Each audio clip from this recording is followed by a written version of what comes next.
Welcome, truthers and truth-curious mainstreamers. This is Poe's Law with me, Charlatan Poe. So I've been thinking a lot about false prophets.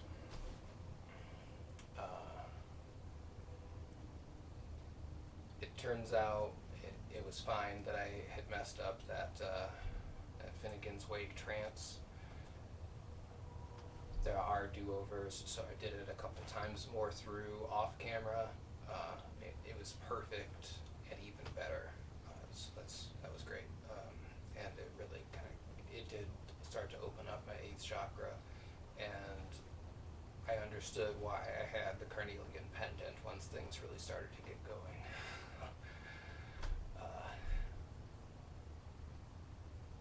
So I came back and talked with my shaman mentor,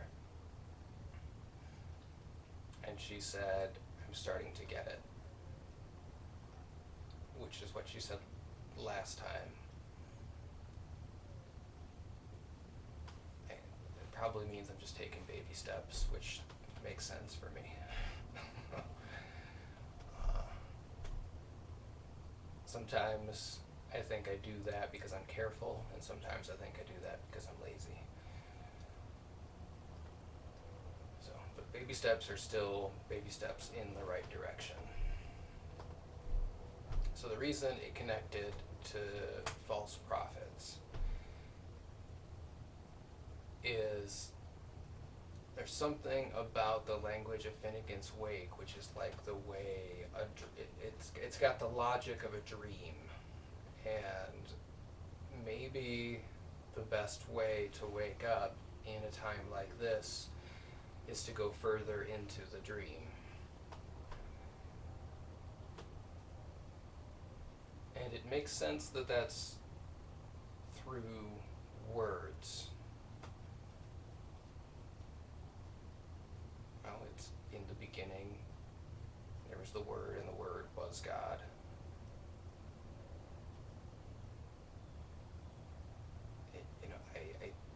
I think if you go back and read those, there's a more sophisticated understanding of the nature of consciousness than at first pass. How do you know if it's real or if it's a dream? All we have is the language we're using and our current awareness of it. That's why I think America is the most awake place, closest to making the transition. I think we see disruption all over the globe, but we see it from here within the US. Maybe this is happening in other countries, but everyone's always only looking from where they're at, so it always seems like I'm the center of the universe, which is true. I only know my own awareness, and it is the center of my universe.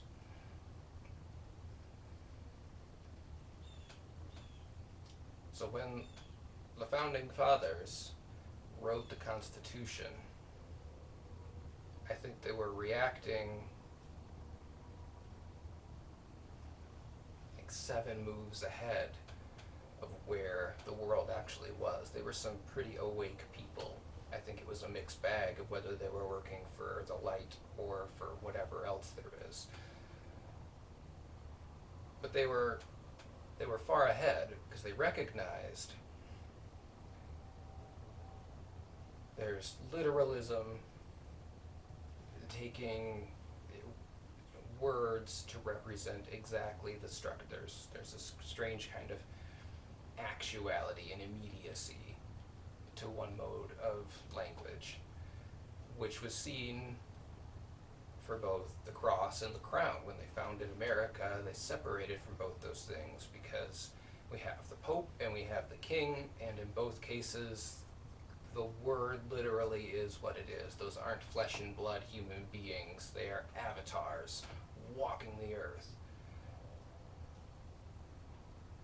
And we wanted a space where we could negotiate with that, with the divine, without needing to put anyone above us.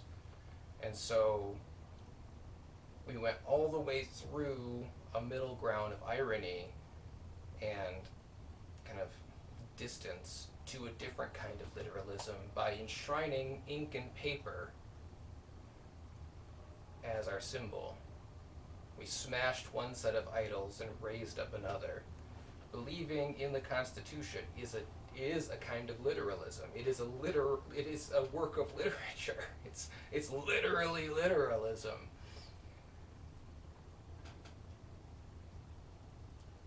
So these, and it's an imperfect document because that's one of the reasons I think there were people for light, or there were workers for light, and there were workers for darkness, and they either had to compromise, or one side or the other didn't know that there were agents from other sides, or maybe it was just as complicated then at that birth period as it is now, and everyone's a double, triple, quadruple agent for who knows what side.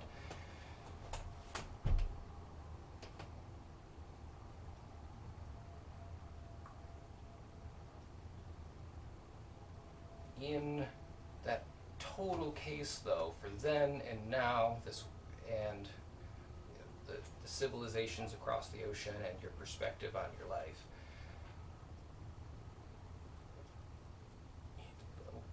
ideas are words.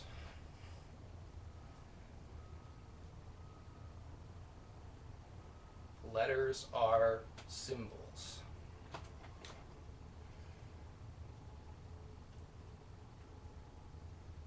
You start to look really close, it becomes really hard looking at those symbols to know if it's real or if it's a dream, if you're in the matrix or out of the matrix.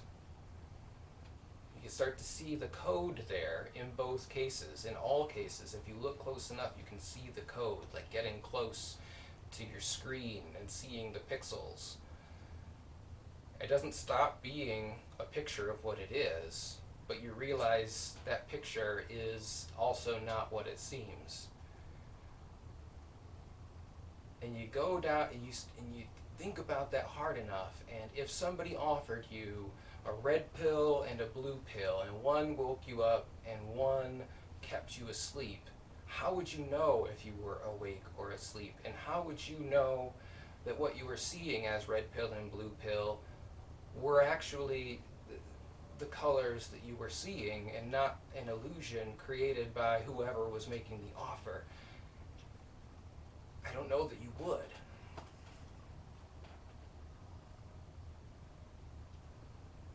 I don't know that I would, or that I do.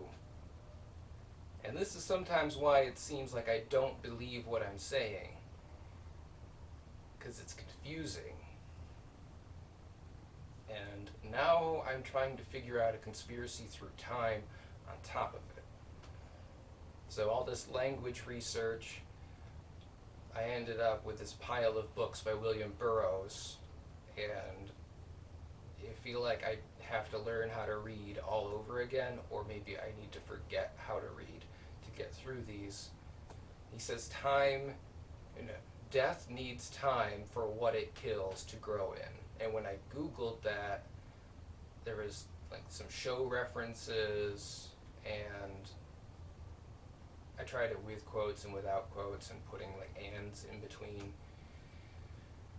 I didn't get very far regardless. I don't think anyone knows what that means, but it is creepy to think about, and it does kind of poke the jello of time in a way that you can see there's a jiggle to reality when you start to become aware of time as just as real as the air you're breathing, which is also to say, if you go close enough it might be nothing.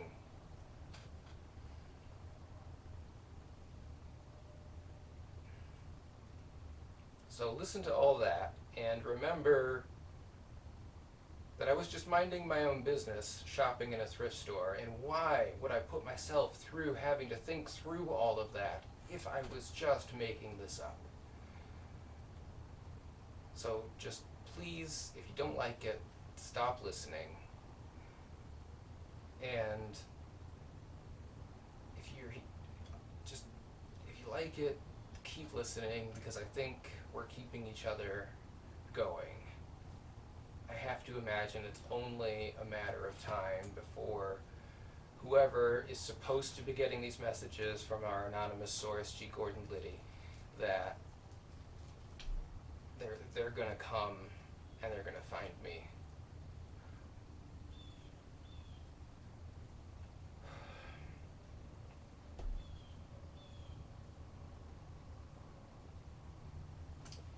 It's gonna be okay.